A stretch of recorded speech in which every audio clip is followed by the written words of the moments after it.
welcome to Mock the Week. I'm Dara Breen. Joining this week are Andy Parsons, Catherine Ryan and Ed Gamble, Milton Jones, Hugh Dennis and Josh Widdicombe.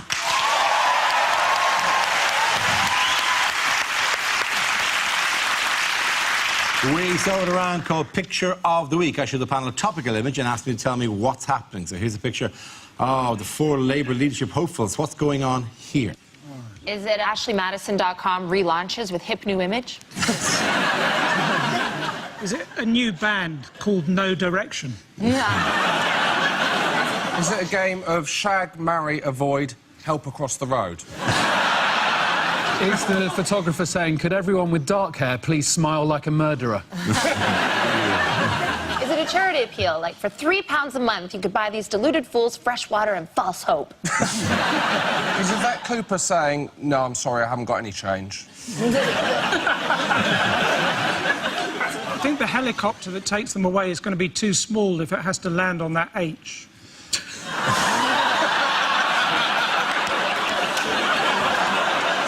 Maybe it's the steps reformed and H couldn't turn up, so they just put him on the side.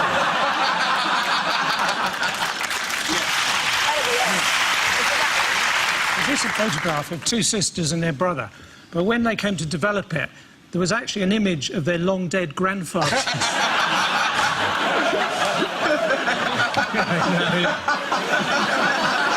Interestingly, Corbyn is on the far right there, which is the last time we'll ever say that. This is Liz Kendall, Andy Burnham, Yvette Cooper and Jeremy Corbyn, who have all been campaigning to become Labour's next leader, the result of which will be announced on Saturday, and thus end this, please. This 3-month-long, it feels like we've been doing this since Corbyn was young. I'll tell you what it looks like. It looks like Jack Whitehall in about 50 years' time. They're calling it Corbyn Mania, but you can't just put mania at the end of a word and think that it means something. Like Beatlemania, that was when they played to 55,000 people in Shea Stadium. Corbyn Mania is 1,100 bored pensioners in Norfolk. He's rebelled, hasn't he, against the Labour leadership 500 times, over 500 times. You think if he does become Labour leader, there must be a very good chance if somebody votes against the Labour leadership, it is in fact going to be him. I think the chief whip will be going to his own party leader and could you please vote with the party once, right? The rest of you. They say he's left wing, but he's got a size 10 feet, which is a massive Corbyn footprint. People are just ganging up on him, though. So I think what people are underestimating is the fact that the British public love an underdog. So if we could, we would vote for the Jamaican bobsleigh team. So Jeremy Corbyn couldn't be no problem. Well, that's what Alistair Campbell said, wasn't it? That he's the Susan Boyle of the situation. But that's A, unfair on Susan Boyle. She had very different views on Trident. And B, like, she had a lot tougher opposition. He would lose to Pudsey the dog. If you went... Isn't Pudsey a bear? Get your finger on the pulse, Grandad. I like children. Pudsey became a dog in 2012. It's not an insult to call someone Susan Boyle, either, because she surprised everyone by being excellent at her job. So that's just I think the reason he's winning isn't because he's good, it's because the opposition is so boring. Andy Burnham looks like... Have you ever edited yourself as a football player on Pro Evolution Soccer? Yeah. You know the bass player you start with? It's just the most generic human in the world. That's Andy Burnham. He looks like someone who'd get to the 6th week of The Apprentice because you hadn't noticed him.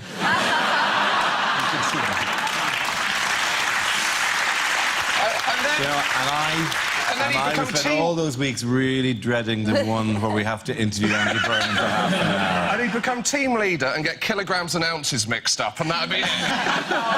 So, Andy, did you enjoy the process? I think when he loses, he should get a wheelie suitcase and walk out. Andy Burnham was also very popular with the right wing, wasn't he? Until they realised it was just his surname and not his policy on immigration.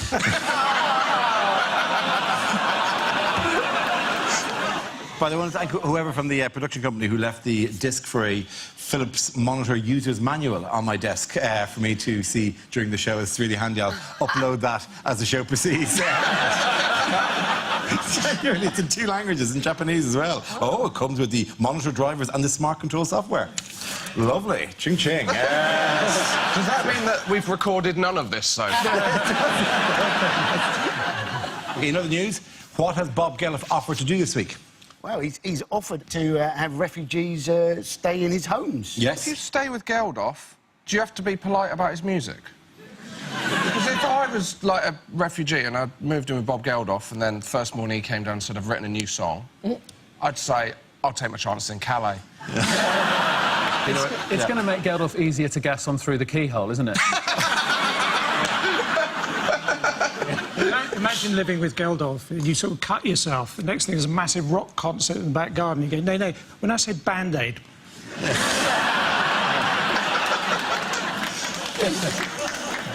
And others have also joined in this and offered their homes. I mean, it's happening a lot across the country. Nicola Sturgeon has offered, hasn't Yes, she? she has, Yvette Cooper has offered, but she's very good with the downtrodden. She already has an unemployed man living in her house.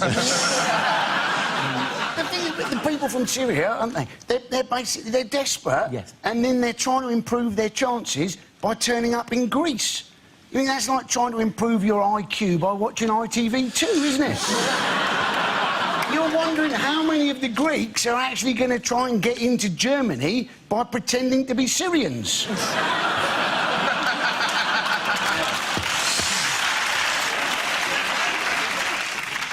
It does. The whole thing has pointed out how much better the European train system is, doesn't it? You can get a train. You can go Montenegro. That's the main lesson. No, it's I not. think we've all taken It's not the main this, lesson. the It's not the main lesson at all. But you can get to Munich in a couple of days. Over here, you would have reporters on the scene going, "These migrants cannot understand that you can't use an off-peak saver ticket to get to Waterloo."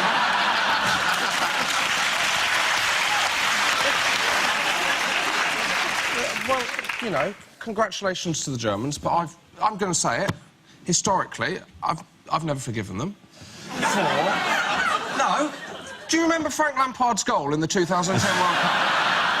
That was way over the line. What? No way is this outweigh that. You mean 800,000... No wonder they're trying to be the good guys of Europe. You think this whole... taking in 800,000 refugees... It would have made it 2-all, Dara! Maybe that's goal. it. Maybe that's it, Josh. The Germany's getting World Cup points for each Syrian that they let in. I've already got a $5 on a German Syrian to win Eurovision. I just like the narrative. There is an element to which, like, Germany won the World Cup and the team was partly Turkish as well. Like, whatever. This thing does work in sport. Mo Farah, anyone? You know? Because, you know, there is another, you know, migrant came over here. Like, they will boast your sporting chances, lads. Mo Farah is a Somalian who acquires gold on land. Nothing I don't like about him.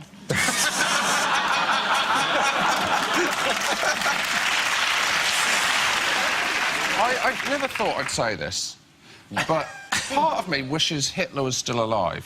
Wow, this is... Let's just savour the moment of build-up here. I want to know what's That's why they're going to edit that. So that's the end of that round. No, because imagine his face. How livid he'd be. This is the ultimate victory over Hitler. Oh, see what you mean, sorry. So not that Hitler is alive and still in charge of the Third Reich, but that Hitler is in a retirement home somewhere going, Dumpfkoffen, shuffling on while his Turkish nurse goes, Adolf, sit down. We've gone a long way. Yeah. That was a long journey for me to set you up for your trademark impression, Thank you wasn't very it? much. Always happy to throw in my little old man Hitler. Was sagst du? Only you can meet a Mexican at the same time. What? Hitler meets a Mexican. I can do that dancing. No. Was ist das? Yeah, there is the one I'm intrigued by is that everyone's coming north rather than they're in the middle of the Middle East. I mean, the question is, fingers have been pointed at which Middle East countries going, why aren't they? They're taking no one at all, right? And you got to go, well, you know, the United Arab Emirates can't because they spent all their money on Raheem Sterling. Lebanon's got 1.2 million and Jordan's got 1 million. Excuse me, not that Jordan. Obviously, that would be a hell of an episode of what Katie did next. She has the land, for God's sake. Yeah. They could ride horses. I'm meant to be at a photo shoot, but I've got 1.2 million migrants in my stable block. Yes, it is. Oh, my God. Hilariously, my monitor just stopped working. If only we had the instruction disc for a monitor. that round. The points go to Josh Hugh and Milton.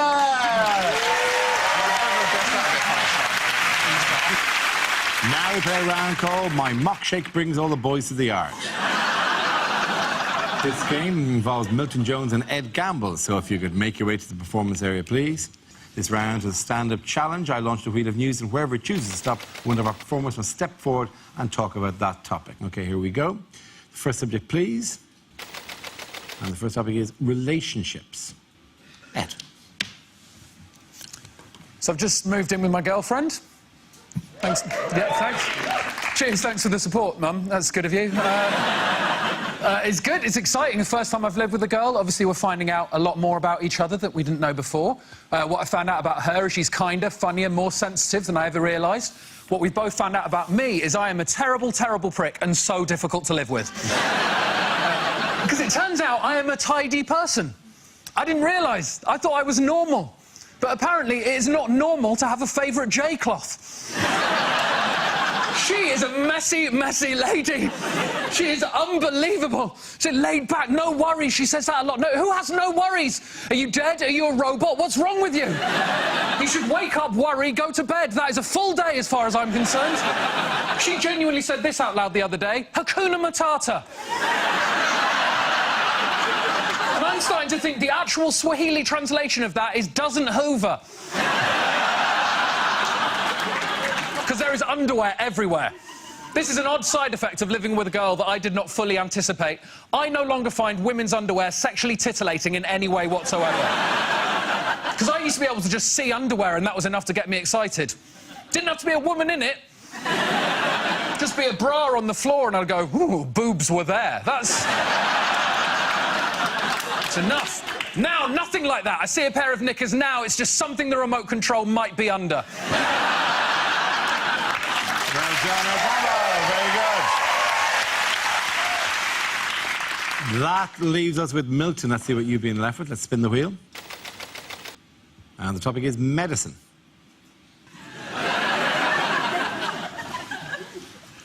I have to go to the chemist soon to collect my prescription. Not from PC World like last time. Those tablets were very difficult to swallow.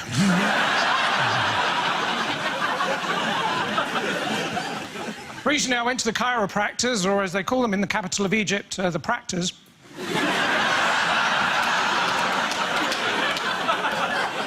And I put my back out trying to shoot horses, but it turns out the World Health Organization aren't trying to eradicate polo. My dad was a doctor, my mum was a nurse. They had 6 children. We all left home early. Well, they needed the beds. I remember the birthday I asked for that game, Operation. 3 years I waited.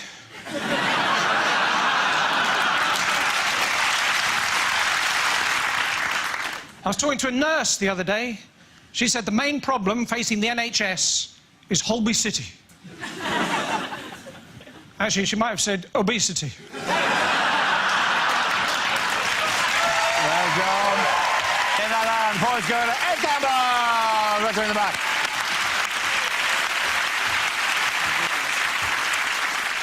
The next round is called If This Is the Answer, What Is the Question? On the board are 6 categories. Ed, which category would you like? Home news, please. Home news it is. The answer is 63 years. What is the question? What is the shelf life of a pepperami? Easy. If Hugh Hefner is 88 years, how old is his wife's granny? Is it, what is the battery life of my Nokia 3310? Is it how long before the Lib Dems can legitimately book a conference room again? Is it what's old for a child?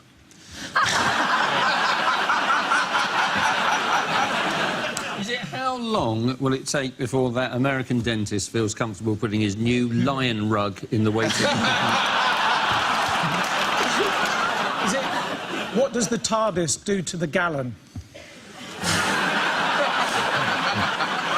How long in his 5-year career has Jack Wilshere been injured for?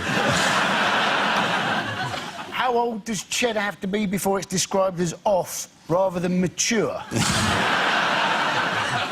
is it how long has the Queen been our monarch? You're absolutely right. That is about the Queen. Congratulations. Thank you very much, Josh Wilker.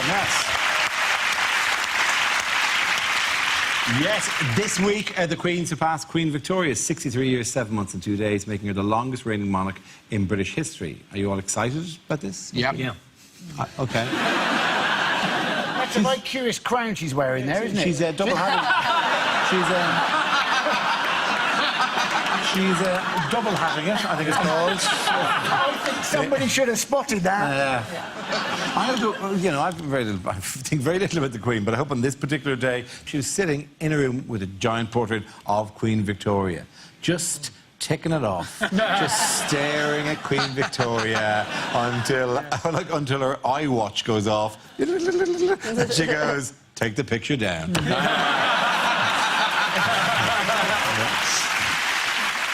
But in honour of this being a historic day, we are drifting from our usual format. We're going to have a quiz. We're going to have a quiz. I love a quiz. It is our Liz quiz.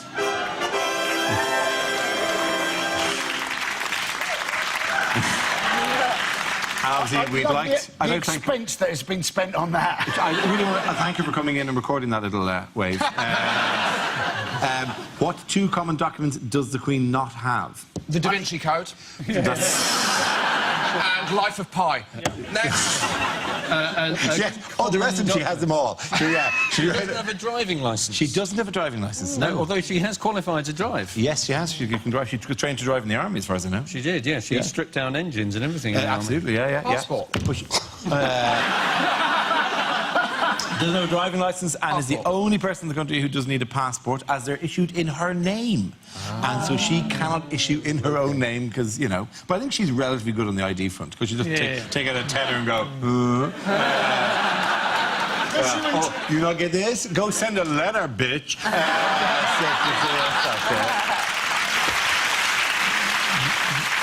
What did the Queen invent with a dachshund and a corgi? A Dorgy. Yes! Is it? Yes, it I was is. joking. She invented a breed of dog called a Dorgy. Which, you say she invented it? What, she was there going, right, you put that in there now. She didn't invent it, though, did she? According to this card, yes, she did. She couldn't have gone on Dragon's Den. One needs £30,000 for 40%. It's always 40%. That's all they ever want, no matter how much you're going to say initially. 8%, 40. It's commonly known that the Queen owns the UK swans. Commonly known that the Queen owns the UK swans, says here. But what other water-based animals does she also have the right to own? Ducks. Not ducks, no. Shopping trolleys. I think it's... Is it dolphins? It is. It's dolphins, whales and Pretty big sturgeons. on the royal family. I know a lot of stuff. You really are, actually. It's quite worrying. Well, anything, dolphins, whales and sturgeons within 3 miles of the UK, they're hers. Do the dolphins know, or do they just stray in and then that's it? If they get too close, she's in a speedboat constantly, all right?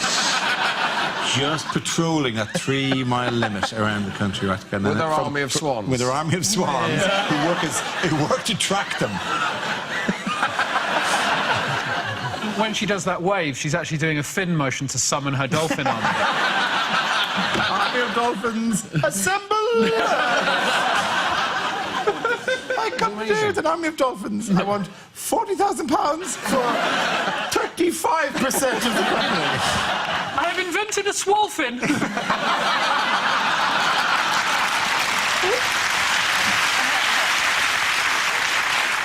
It's interesting, though, because we actually Mock the Week is a quiz.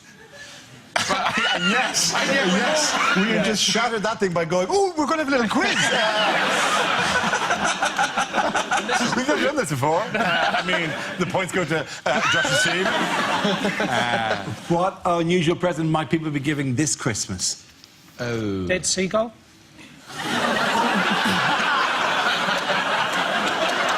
Have you ruined the surprise? You were the worst Secret Santa ever.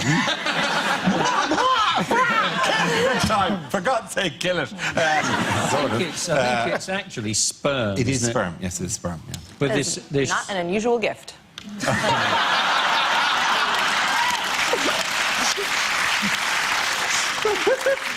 Horrific return policy.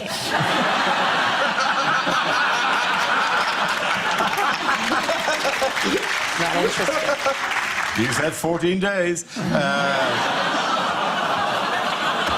Oh, you've lowered the tone down! How have I ruined it? How have I ruined it? Hitler will be sat at home livid that you've just said that. Das war ein superben joke. Yes, but why is this story about? Because there's a British sperm bank. Yes, which there has is. only, since it's been set up, I don't know how long it's been set up, it's a while, it's like a year or a year and a half or something. Yeah. It's only had 9 donors. Yes. Why is I'm it wondering only- who the other 8 are. Do you not all meet up? I presume if there's 9 donors, they've got to meet up every Christmas and year and go, oh, swap stories. And... Not for biscuits, though. Yeah. And he's a Hitler fan. You get paid 35 quid, and they were Yeah. saying, well, they could up their money to get more donors, but they don't want people just doing it for the money. And, oh, that's what you want, though. People just doing it for the love of it. Yeah. And here- I want to give something back to this game, you know what I mean? Like I was, Is it my 35? dad was a sperm donor, my granddad was a sperm donor. I've got a long line of sperm donors, yeah. Is it 35 quid for the whole lot, or 35 quid per sperm? No. Because I could be maybe 160 quid. What's the other reason, by the way, that people don't want to Because do when sperm? you're 18, they can now track you down. Yeah, they can. You're no longer allowed to be an anonymous sperm donor in this country. You don't need that, do you? You know? No. You've just cracked one off, not thought much about it. 18 years later, you get this angry teenager coming up. Ding dong. Dad! Hello, Dad! Why did you leave me? 35 quid?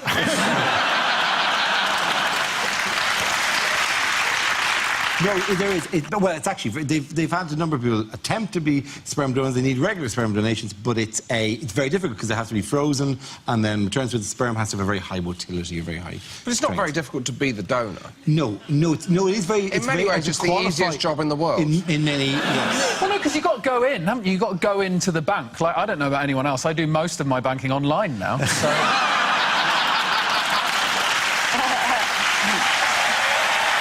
At the end of that round, the points go to Joshua Milton. Now we come to scenes we'd like to see. So if everyone can make their way over to the performance area, I'll read out this week's topics, then we'll see what our panelists can come up with. OK, here we go. The first subject is unlikely things to hear on breakfast TV. You're watching breakfast TV because the chemist won't have your Valium ready until mid-morning.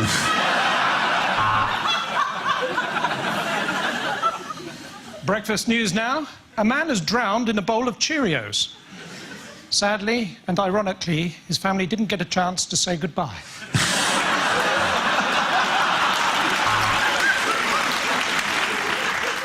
This is BBC Breakfast. Look at it, that's meant to be a sausage.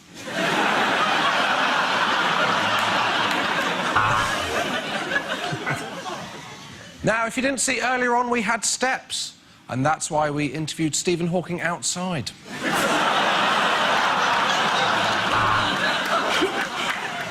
Stay put for Jeremy Kyle. Today's tooth count is 3.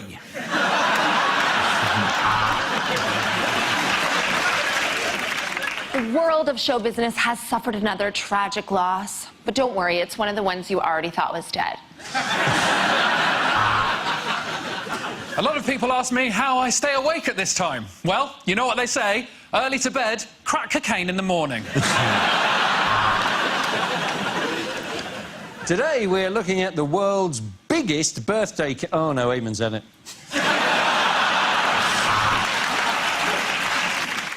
If you've been affected by any of the issues in today's Jeremy Kyle show, then phone us up. You're the sort of freak we need to get on tomorrow.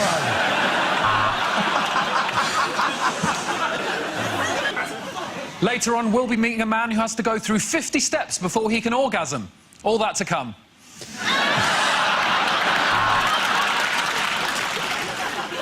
It's Channel 5, it's 5 a.m, and I am going to sack my agent. Well, it's time for the traffic news now, here on Christian Breakfast Time. So let's go over to our eye in the sky, God.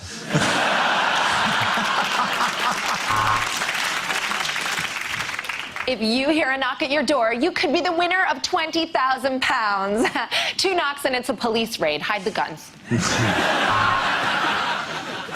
Now we're going over to the kitchen where Chef Tony will be cooking up an excuse for why he's been texting my wife. Next up on Channel 4 Breakfast, it's a brand new homegrown British sitcom. Only joking, it's Everyone Loves Fucking Raymond. Well, let's take a look at the traffic. There it is. Brum, brum. Well, I'm looking forward to this one. In the studio, we've got the new Doctor Who. Accidentally killed someone.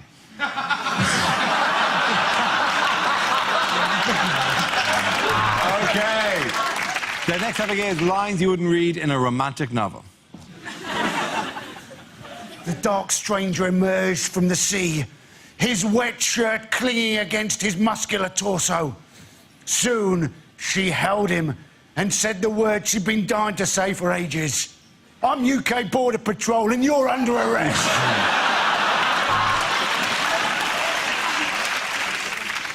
She felt every part of his 8 inches. He was stiff, absolutely wretched, and even in her innocence, she knew her hamster was dead.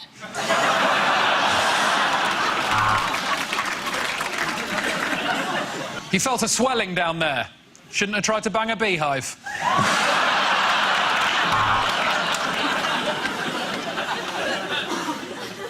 He took her hand in his and squeezed it. Now, he thought, I wonder where the rest of her body is.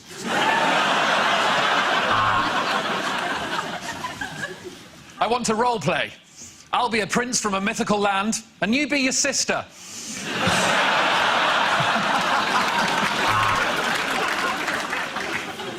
He cupped her breast and put her arse in a bowl. She was into really weird shit. You could make love, she said. Or vole, he replied, looking up from their game of Scrabble.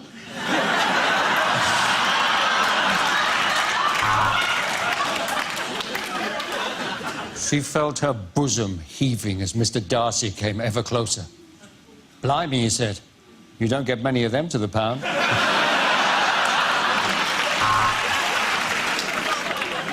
He grabbed her hand, he held it tightly, and they skipped off through the fields of daffodils. And it was at that moment she thought he might be a little bit gay.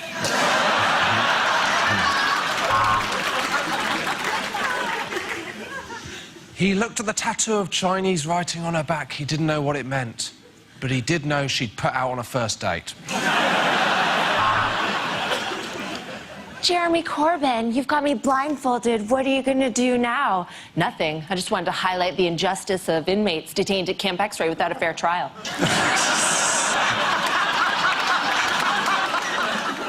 Why? Why does it end like this? She said. Childhood accident, he replied. I crushed it in the trouser press.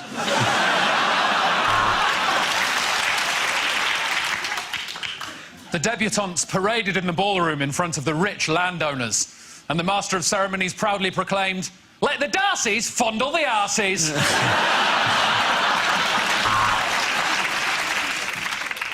Marjorie, I'm going to kiss you like you've never been kissed before.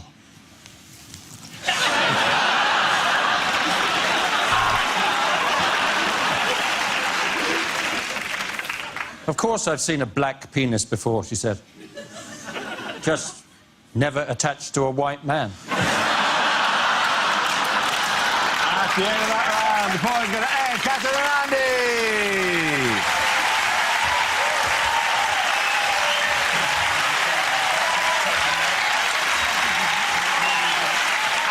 And that's the end of the show. This week's winners are Andy Parsons, Catherine Ryan and Ed Gamble. Commiserations to Milton Jones, Hugh Dennis and Josh Widdicombe. Thanks for watching. I'm Dara Breen. Good night.